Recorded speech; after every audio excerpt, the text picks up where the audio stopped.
क्या करें क्या ना करें।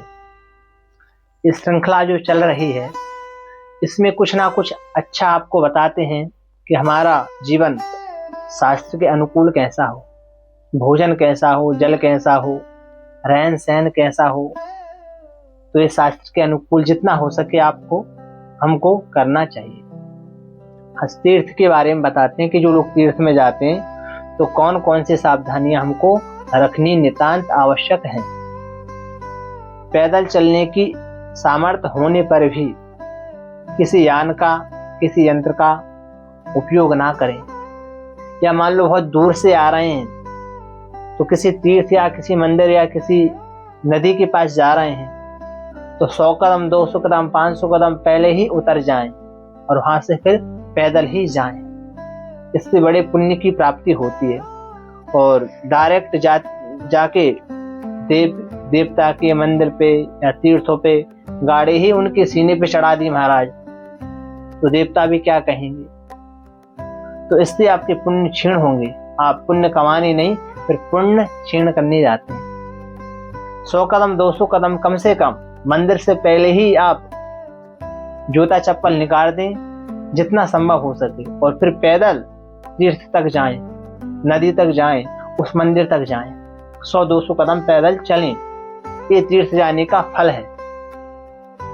जब कोई अपने माता पिता, भाई, सुहृद अथवा गुरु को फल मिलने के उद्देश्य से तीर्थ में स्नान करता है कि मेरी माता को, पिता को, भाई को, बंधु को, गुरु जी को, इसको जो मैं स्नान कर रहा हूँ इसका फल मिल जाए, तो कहते हैं स्नान के फल का 12वां भाग उनको प्राप्त होता है। अगर आपने किसी के बदले तीर्थ में जाकर स्नान किया है, डुबकी उसके बदले में लगाई है, तो 12वां भाग उसको प्राप्त होगा। अब महाराज उपवास के बारे में कुछ बता देते हैं कि अनेक बार जल पीने से, पान खाने से, दिन में सो जाने से, मैथुन करने से व्रत नष्ट हो जाता है, व्रत दूषित हो जाता है।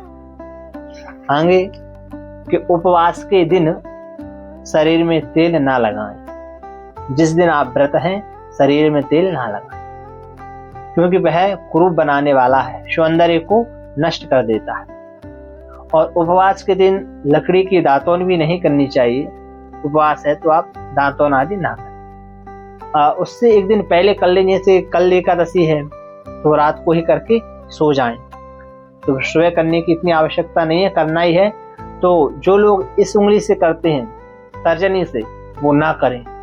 कई लोग होते हैं कि तर्जनी से ही अपने दांत को घिसते हैं, नहीं, मध्यमा उंगली से हमको अपने दांतों को साफ करना चाहिए।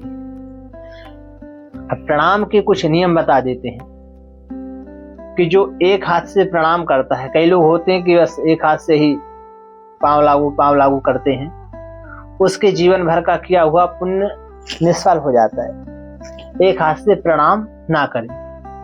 बैठना, भोजन करना, सोना, गुरुजनों का अभिवादन करना और अन्य श्रेष्ठ पुरुषों को प्रणाम करना, ये सब कार्य आप करते हैं तो जूता पहन के ना करें। गुरुजनों को आप प्रणाम कर रहे हैं, भोजन पा रहे हैं, स्वाध्याय कर रहे हैं, सो रहे हैं, तो कई लोग जूता पहन के ही सो जाते हैं।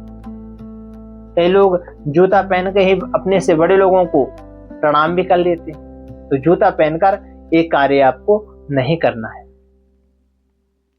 जो तेल लगाए हुए हों किंतु स्नान ना किए हो, अब स्नान नहीं किया है और तेल लगा लिया है, जिसकी मुंह और हाथ जूठे हों, कुछ खाया है अभी धुला नहीं है, साफ नहीं किया, जो भींगे वस्त्र में हो, रोगी हो, समुद्र में खड़ा हुआ हो, उद्विग्न हो महाराज, क्रोध में हो, और कोई भार हो रहा हो, किसी के ऊपर कुछ वजन रखा है, यज्ञ कार्य कोई कर रहा है, अपनी संध्या वंदन या नित्य कर्म कोई कर रहा है, स्त्रियों के साथ कोई आसक्त है, बालकों के साथ कोई खेल रहा है, जिसके हाथ में फूल और कुश हो, ऐसे व्यक्ति को प्रणाम नहीं करें, क्योंकि वो अपने कुछ कार्य में व्यस्त है।